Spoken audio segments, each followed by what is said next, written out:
दोस्तों, आपका स्वागत है हमारे यूट्यूब चैनल में। आज हम जानेंगे यूपी बोर्ड क्लास 12 की इंग्लिश की स्ट्रेटजी के बारे में। जैसा कि आप जानते हैं, इंग्लिश एक लैंग्वेज यानी कि भाषा वाली सब्जेक्ट है। इसको हम रटने से ज़्यादा समझने पर ध्यान दें तो हमारे लिए बेटर होगा। इंग्लिश को हम 3 पार्ट में बाँट सकते हैं। नंबर 1 रीडिंग कॉम्प्रिहेंशन, जो ये पैसे होता है। नंबर 2 ग्रामर, जैसे डायरेक्ट नरेशन, सिंटैक्स। और नंबर 3 पार्ट है लिटरेचर, पोएट्री, सप्लीमेंट्री होती है। दोस्तों, आपका स्वागत है हमारे यूट्यूब चैनल में। आज हम जानेंगे यूपी बोर्ड क्लास 12 की इंग्लिश की स्ट्रेटजी के बारे में। जैसा कि आप जानते हैं, इंग्लिश एक लैंग्वेज यानी कि भाषा वाली सब्जेक्ट है। इसको हम रटने से ज़्यादा समझने पर ध्यान दें तो हमारे लिए बेटर होगा। इंग्लिश को हम पेपर में कैसे लिखते हैं, इसका पैटर्न बहुत निर्भर करता है। इंग्लिश को हम 3 पार्ट में बाँट सकते हैं। नंबर 1 रीडिंग कॉम्प्रिहेंशन, जो ये पैसे होता है। नंबर 2 ग्रामर, जैसे डायरेक्ट नरेशन, सिंटैक्स। और नंबर 3 पार्ट है लिटरेचर, पोएट्री, सप्लीमेंट्री होती है, जिसकी बुक एनसीईआरटी बुक होती है। नंबर 1 पर आता है सेक्शन ए। इंग्लिश को हम 4 पार्टों में डिवाइड कर सकते हैं: section A, section B, section C, section D. Number 1 पर आता है सेक्शन ए, जो कि रीडिंग कॉम्प्रिहेंशन का होता है हमारे पेपर में। और इसमें नंबर 1 क्वेश्चन होता है हमारा पहला क्वेश्चन, एक लॉन्ग अनसीन पैसेज होता है, जिसे कहते हैं हम अपठित गद्यांश, जो हमारा पढ़ा हुआ नहीं होता है। इसके लिए हमारी इंग्लिश को समझ होनी बहुत ज़रूरी है। जैसा कि मैंने कहा, इंग्लिश एक लैंग्वेज वाली सब्जेक्ट है, यानी भाषा वाली। इसके लिए हमें इंग्लिश की ग्रामर और वोकैब दोनों ज़रूरी हैं इसके लिए। इसमें जैसा कि आप देख सकते हैं, 4 शॉर्ट क्वेश्चन आते हैं जो इसी अंतिम पैसेज में आपको ढूँढने होते हैं, और 3 वोकैब बेस्ड क्वेश्चन होते हैं, जो कि 3 क्वेश्चन होते हैं। ये 3-3 नंबर के होते हैं 4 क्वेश्चन, तो 12 नंबर के हो गए। 1-1 नंबर का होता है 3 क्वेश्चन, तो 3 नंबर के हो गए। ये दोनों मिला के 15 नंबर के होते हैं। जैसा कि हम देख सकते हैं, इसका वेटेज काफ़ी है, 15 नंबर एग्जाम में काफ़ी होते हैं।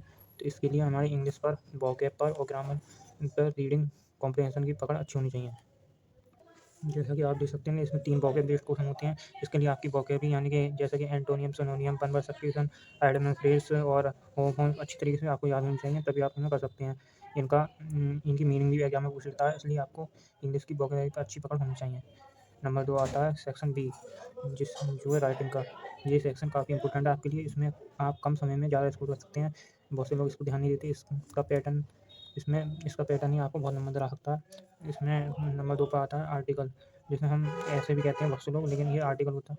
आर्टिकल और ऐसे में एक फ़र्क है। आर्टिकल पैसे में लिखा जाता है और ऐसे हेडिंग वाइज लिखा जाता है। आर्टिकल 10 नंबर का होता है। आर्टिकल को आप 4 पार्ट में डिवाइड कर सकते हैं, जैसा कि मैंने अपने एक्सपीरियंस से देखा है। ये 4 टाइप के आर्टिकल ज़्यादा पूछे जाते हैं एग्जाम में, जैसे कि importance of games and health. आप देख सकते हैं, इन चारों को आप याद कीजिए, कोई भी ऐसा नहीं है जो नहीं बचेगा। और आप इम्पोर्टेंस ऑफ गेम्स पर याद करते हैं, तो आप हेल्थ पर बना सकते हैं इसके ऊपर। नंबर 2 पर आता है माई एम्बिनेशन, ये भी पिछले कई सालों में बहुत पूछा जा रहा है। नंबर 3 पर आता है pollution make our city clean. इसमें से एक आप याद कर लीजिए, और आपकी इंग्लिश अच्छी होगी तो आप दोनों बना कर लिख सकते हैं। नंबर 4 पर आता है साइंस एंड टेक्नोलॉजी, ये भी काफ़ी पूछा जाता है। ये इसमें ऐसे को आर्टिकल को लिखने का तरीका ही मैटर करता है सबसे ज़्यादा, क्योंकि ये 10 नंबर का है, काफ़ी वेटेज इसका भी। बहुत से बच्चों को आर्टिकल को लिखने का तरीका ही नहीं आता है। इसमें सबसे पहले आप, जैसा कि आर्टिकल है ये, तो आर्टिकल के नीचे हेडिंग डालने के नीचे उसमें आप बाई कोने में बाई XYZ लिख सकते हैं। उसमें लिखना पड़ता है, उसका एक नंबर का तरीका ही नहीं आता है। इसमें सबसे पहले आप, जैसा कि आर्टिकल है ये, तो आर्टिकल के नीचे हेडिंग डालने के नीचे उसमें आप बाई कोने में बाई XYZ लिख सकते हैं। उसमें लिखना पड़ता है, उसका एक नंबर होता है। और ये हेडिंग में नहीं लिखना है आपको, क्योंकि ये आर्टिकल है। हेडिंग में लिखेंगे तो आप नंबर कट सकते हैं। ये पैसेज में लिखना है, और आप इसमें बीच में कोई भी कोटेशन डाल सकते हैं, उसका एग्जाम पर इफेक्ट ज़्यादा पड़ता है। एक या 2 कोटेशन डाल सकते हैं। अगर आपको याद नहीं है तो आप गूगल पर कोटेशन या क्वेट सर्च कर सकते हैं, उस पर आपको कई सारी कोटेशन मिल जाएंगी। वो आर्टिकल हो, उसी के ऊपर कोटेशन लिखनी है, कोई भी कोटेशन नहीं लिखनी है। नंबर 3 पर आता है लेटर, ये 10 नंबर का। इसका वेटेज काफ़ी है। इसका लिखने का फॉर्मेट ही सबसे ज़्यादा मैटर करता है, जैसा कि आप जानते हैं बचपन से।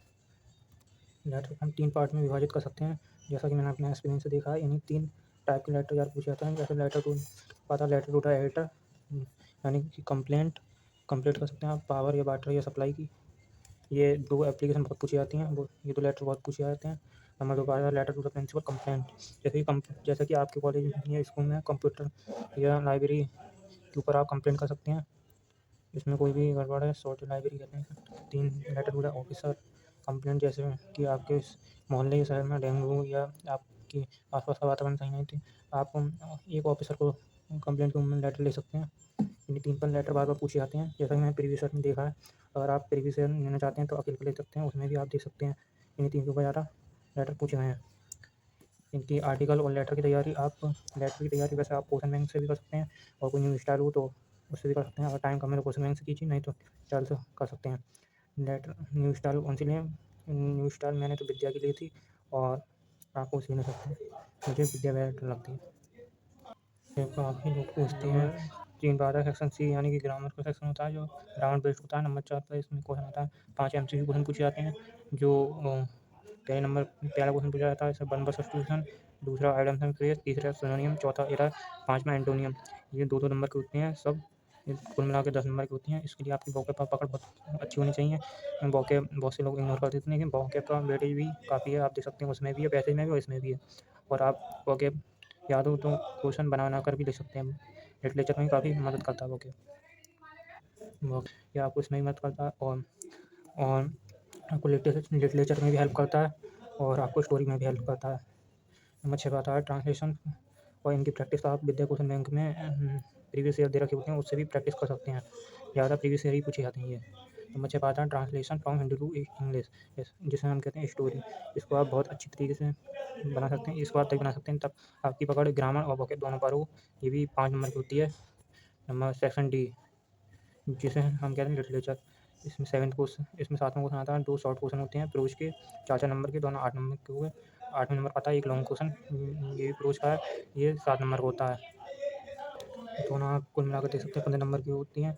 रोज़ आपकी 15 नंबर की आती है। इसमें भी बहुत से अच्छे देखता हूँ मैं। शॉर्ट क्वेश्चन और लॉन्ग क्वेश्चन दोनों रटते रहते हैं। ये आपको रटना नहीं है, समझना है। आपको अगर 1-2 क्वेश्चन लॉन्ग याद करना है, नहीं तो आप जितने भी चैप्टर हैं उनकी एक बार समरी देख लीजिए, और आपको समरी देखकर समझ में आ जाए तो आप उसमें पेपर में लिख सकते हैं अच्छे तरीके से लॉन्ग क्वेश्चन, और आप शॉर्ट क्वेश्चन भी लिख सकते हैं उसके ऊपर, जिसमें हम देख सकते हैं इंपॉर्टेंट चैप्टर। मैंने ज़्यादा देखा है इन प्रीवियस ईयर में इनके क्वेश्चन बहुत पूछे जाते हैं। The last lesson, loss of spring, the red trap, Indigo. और नंबर पाता है पैसेज, पोइट्री, जैसे हम कहते हैं। इसमें भी 3 क्वेश्चन होते हैं। रिलेटेड नंबर 1 का आता है रिलेटेड टू पोएम, मतलब पोएम से रिलेटेड कोई क्वेश्चन होगा, या पोएम का ऑथर का नेम पूछ लेगा। नंबर 2 का आता है मीनिंग ऑफ लाइन, मतलब यानी कि कोई लाइन दे रखी हो, इसका अर्थ पूछा होगा ऑथर की भाषा में। और फिगर ऑफ स्पीच पूछ सकता है आपका कौन सा अलंकार है। इसमें 3 नंबर पाता है राइमिंग वर्ड, जो आपको मतलब जैसे काइट, राइट होते हैं, ये कैसे होते हैं। ये भी 2-2 नंबर के होते हैं, कुल मिला के 6 नंबर के होते हैं। इनकी भी तैयारी आप कर सकते हैं, क्वेश्चन बैंक से कर सकते हैं। अगर आपकी टीचर के नोट्स हैं उनसे भी कर सकते हैं। नंबर 10 पर आता है central idea of the poem, poetry किसे होता है, 4 नंबर का होता है। ये भी काफ़ी इंपॉर्टेंट है आपके लिए। इसके भी थोड़ा लिखने का सही पैटर्न सही कीजिए, और आप फ्री में 4 नंबर होते हैं इसके। इसमें आप कर सकते हैं important chapter my mother eight 66, a thing of beauty. इसमें 3 में चॉइस दे रखी होती है, ये करना है। और ये 6 और 4 10 नंबर की होगी पोइट्री आपकी। नंबर 11 पर आता है 2 शॉर्ट क्वेश्चन सप्लीमेंट्री रीडर से, ये भी 4-4 नंबर के होता है, 8 नंबर के। एक लॉन्ग क्वेश्चन आता है सप्लीमेंट्री रीडर, ये भी 7 नंबर का होता है। दोनों मिलाकर 15 नंबर की होती है सप्लीमेंट्री रीडर भी। इसमें भी आप या टीचर के नोट से कर सकते हैं, इनको रटना नहीं है। इनकी यूट्यूब पर समरी देख लेनी है एक ही चैप्टर की, उससे आप मतलब रिलेट कर पाएंगे क्वेश्चन को, और बना बना के लिख सकते हैं। ऐसा नहीं है। और लॉन्ग क्वेश्चन कम से कम 1 या 2 पेज के बीच में लिखना है, वैसा 1.5 पेज का सबसे ज़्यादा बेस्ट होता है long question. The third level, और इम्पोर्टेंट चैप्टर है ये, journey to the end of the earth, the enemy on the face of it. तो कैसी लगी आपको स्टडी, कमेंट में बताइएगा। और कोई भी सुझाव हो तो आप दे सकते हैं, वीडियो के एंड में कमेंट कर सकते हैं। और चैनल को ज़्यादा से ज़्यादा शेयर कीजिए। वीडियो देखने के लिए बहुत बहुत धन्यवाद। अगली वीडियो कौन सी स्टडी बनाए ये भी कमेंट कर सकते हैं आप। और